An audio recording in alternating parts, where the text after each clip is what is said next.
Février 1961. Le regretté Gordon Lindsay était au mont des Oliviers en Israël et Dieu lui a dit, « Va en Afrique, prends un certain homme et emmène-le avec toi en Amérique. » Il est parti du mont des Oliviers sans même connaître mon nom, sans m'avoir jamais vu auparavant. Il est parti d'Israël pour Londres et de Londres pour Lagos au Nigeria, et a demandé, après un missionnaire appelé Elton.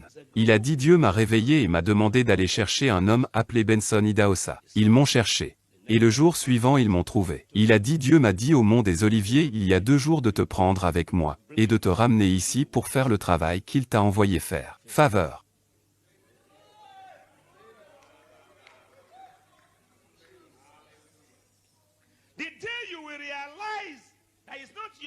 Le jour où tu comprendras que ce n'est pas ton habileté qui compte, que ce n'est pas par ta force, que ce n'est pas ton pouvoir mais ton Dieu, ta prière changera. Cet homme m'a emmené en Amérique et m'a conduit ici. Il m'a donné des bourses pour tout. Livres, logements, tout.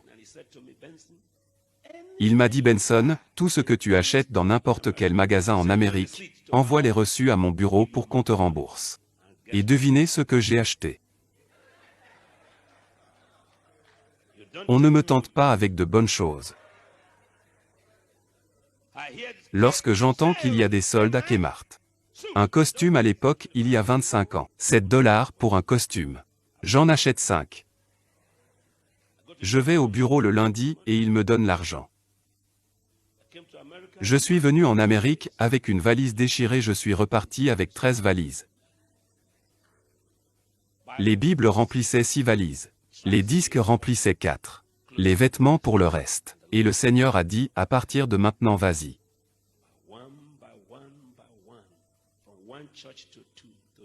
Et un par un je suis parti d'une église à 3 à 4 à 5 à 1000 à 2000 à plus. De 12 âmes à 100 à un demi-million d'âmes, à 1 million d'âmes. Et aujourd'hui à Dieu soit la gloire, combien de millions je ne sais pas. La faveur.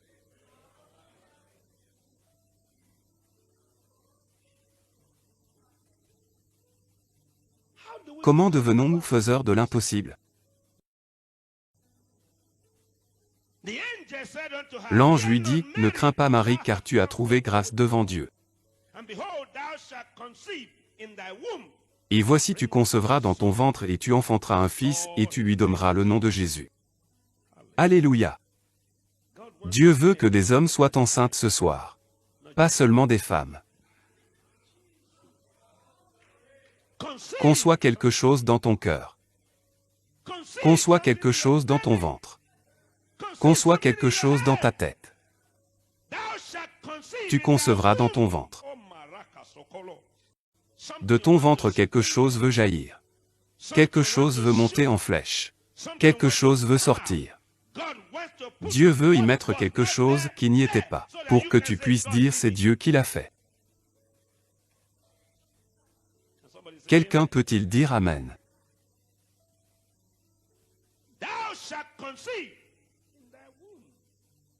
Tu concevras dans ton ventre et tu porteras un fils et tu l'appelleras Jésus. Il sera grand. Que quelqu'un dise Amen. Ce que Dieu veut mettre dans votre ventre et votre cœur ce soir sera grand. J'aurais souhaité que quelqu'un dise Amen à cela. J'espère que vous êtes conscient que je suis en train de prophétiser sur vous ce soir. Vous n'avez pas besoin de me payer 100 $ pour m'entendre prophétiser. Je ne suis pas un prophète commercial. Je suis serviteur du Dieu vivant. Vous n'avez pas besoin d'assister à une conférence de prophètes pour entendre ce que Dieu est en train de dire. C'est ce qui manque à certains d'entre vous. Vous dites il y a des prophètes qui arrivent, nous y allons tous. Et vous dites prophète, dites-moi quelque chose.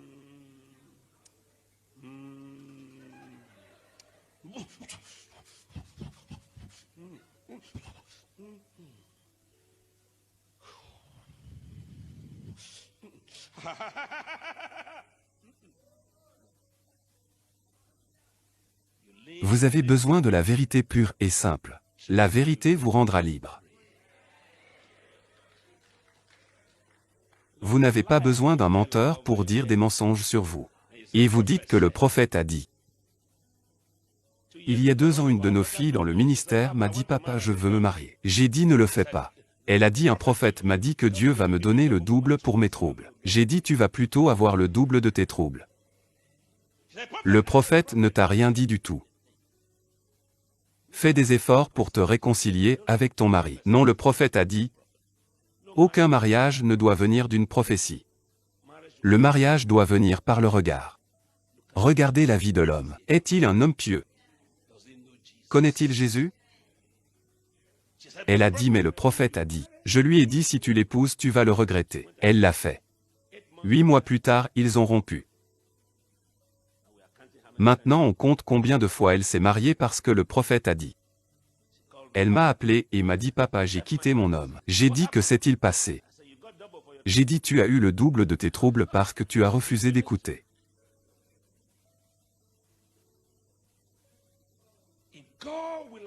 Quand Dieu apparaît à toi, le diable disparaîtra de ta vie.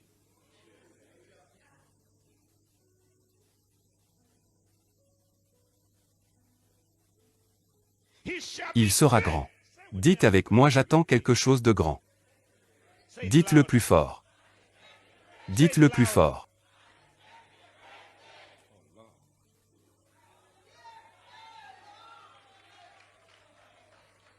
Verset 34.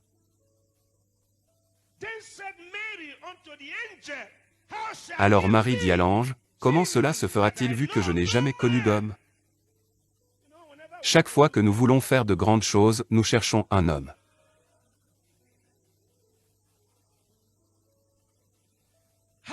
Comment cette chose impossible se fera-t-elle?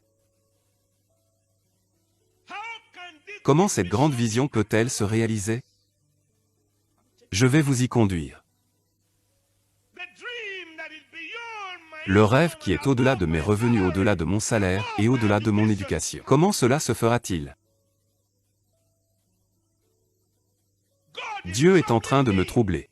Et vous savez que Dieu ne donne jamais de mauvais troubles. Il ne vous mettra jamais dans de mauvais draps.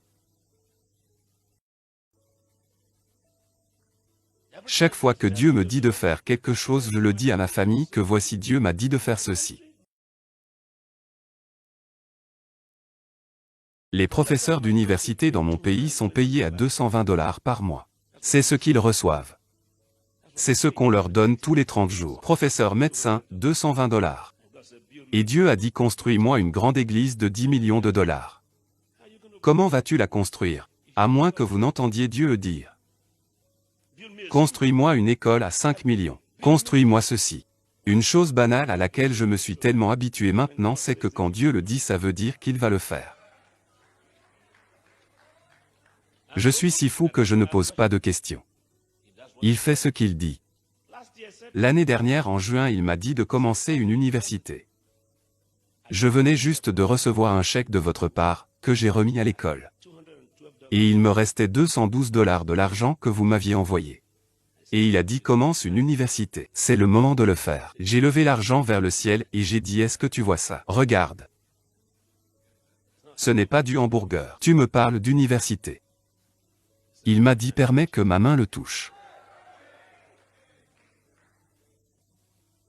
J'ai dit 212 et tu veux commencer une université? Il a dit oui commence-la. Si tu commences je le fais. Je ne t'ai pas dit de me construire une église. J'ai dit que je bâtirai mon église. Si tu prends l'initiative je vais l'inaugurer. C'est ce que Dieu m'a dit et j'ai commencé. Maintenant nous avons des dortoirs pour les étudiants. Maintenant nous avons 300 étudiants dans l'université. En Afrique.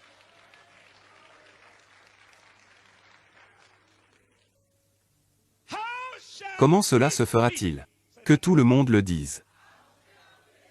Je ne vous ai pas entendu. Dites-le encore une fois. Essayez encore une fois. Et l'ange répondit et lui dit, le Saint-Esprit. Il viendra sur toi et la puissance du Très-Haut. Que quelqu'un dise le Très-Haut. Dites la puissance d'en haut. Dites la puissance du Très-Haut. C'est ce dont vous avez besoin.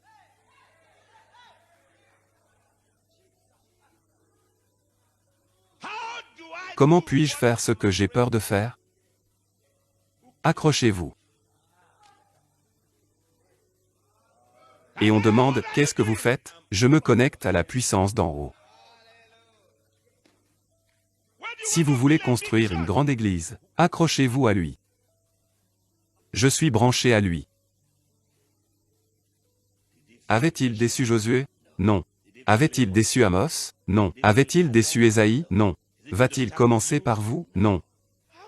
Comment faire ce que j'ai peur de faire? Connecte-toi à la puissance du Très-Haut. Je n'ai pas d'argent. Tais-toi. Je ne connais personne. Ferme-la.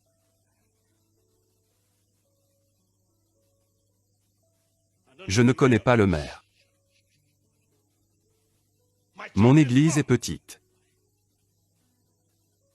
L'offrande ne peut pas payer la facture. Ferme-la s'il te plaît.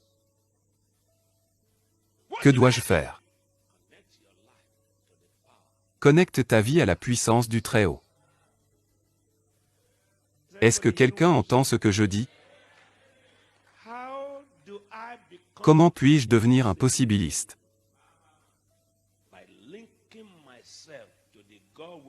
En me connectant au Dieu avec qui tout est possible. Si vous êtes pasteur, levez la main et dites Alléluia. Vous pouvez aller dans n'importe quel rassemblement de bergers, vous rouler par terre, rire jusqu'à demain, mourir jusqu'à demain, vomir jusqu'à demain, trembler jusqu'à demain. Les tremblotes ne suffiront pas. Si Dieu n'a pas parlé quand vous aurez fini d'exercer votre chair, rentrez chez vous, prenez une douche et dormez.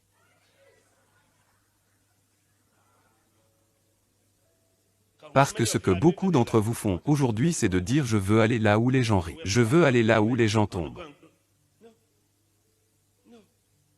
Vous pouvez même rouler votre tête sur une route bitumée. Si Dieu n'a rien dit, rien ne changera.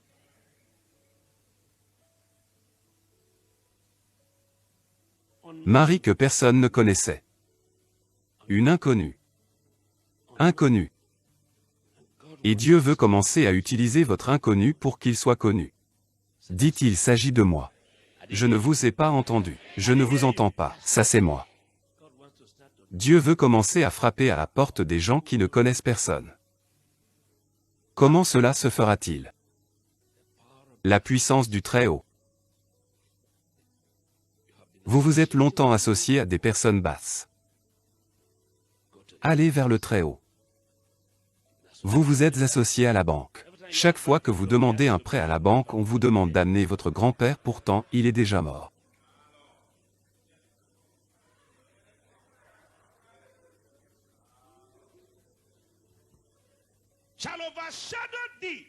La puissance du Très-Haut te couvrira, et cette chose sainte qui naîtra de toi sera appelée Fils de Dieu. Que quelqu'un dise Amen. Vous savez ce que cela me fait comprendre? Le prochain événement de votre vie va être divin. Quelqu'un entend ce que je dis? Vous avez essayé avec votre sens humain. Je dis qu'à partir de maintenant, tout ce qui va vous arriver se fera par la grâce de Dieu. Puis-je vous entendre dire Amen pour cela? Verset 36. Et voici que ta cousine Élisabeth a aussi conçu un fils dans sa vieillesse, et c'est le 6e mois pour elle qui était appelée stérile. C'est à cela que vous devez accrocher votre vie. À ceux qui n'étaient rien, et qui sont devenus quelque chose. Ne courez pas après les gens qui étaient, et qui ne sont plus. Vous n'en avez pas besoin. J'ai dit à mon assistant exécutif lorsque vous me présentez à un ministère en Amérique, n'envoyez pas mon profil. N'envoyez pas mon CV. Qu'est-ce qu'ils vont savoir de moi? Je suis ceci, je suis cela. Après avoir tout dit, est-ce là ce que je suis venu prêcher?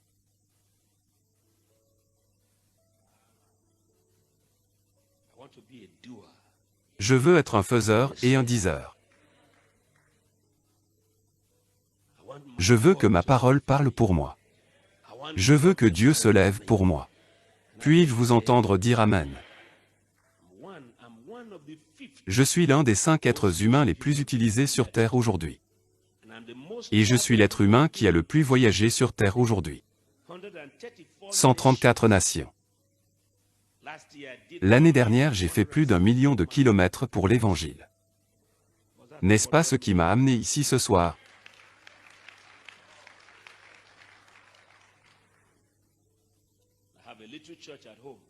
J'ai une petite église au pays qui ressemble à ça. Petite église. Dans la ville où je suis, nous avons maintenant 114 églises du même ministère. Donc au lieu de tenir 10 cultes le dimanche, j'en tiens 114, à 114 endroits. Afin d'économiser mon énergie. Regardons ce passage. Ta cousine Élisabeth. Elle a aussi conçu un fils dans sa vieillesse. Laissez-moi vous dire ce que Dieu m'a dit à ce sujet, Dr Esaïe. Il a dit: trouve quelqu'un pour qui la vie n'avait pas de sens, mais maintenant la vie est en sa faveur, et lie-toi d'amitié. Trouvez quelqu'un que Dieu a promu de la poubelle pour les hauteurs. Trouvez quelqu'un dont l'église comptait 50 personnes l'an dernier à la même période et 500 cette année. Pas un homme qui va dire: quand j'étais à Tulsa, quand j'étais à Dallas, quand j'étais à Miami, quand j'étais en Floride, quand j'étais en Californie. Dieu avait l'habitude de. Vous n'avez pas besoin d'un Dieu qui avait l'habitude de. À l'époque, quand je ressuscitais encore les morts. Enceinte de 6 mois, celle qu'on appelait stérile.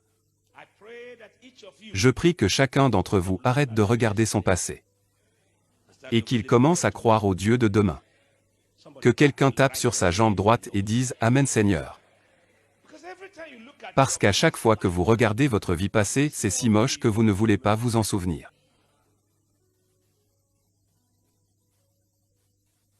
6 mois, 6 mois de grossesse.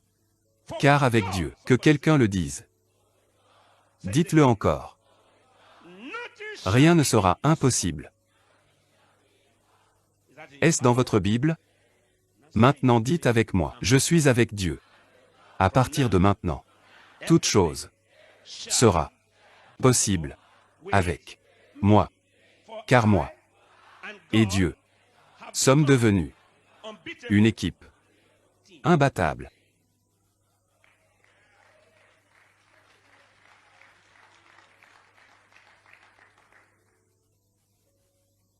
Verset 38. Et Marie dit: voici la servante du Seigneur. J'aime ça.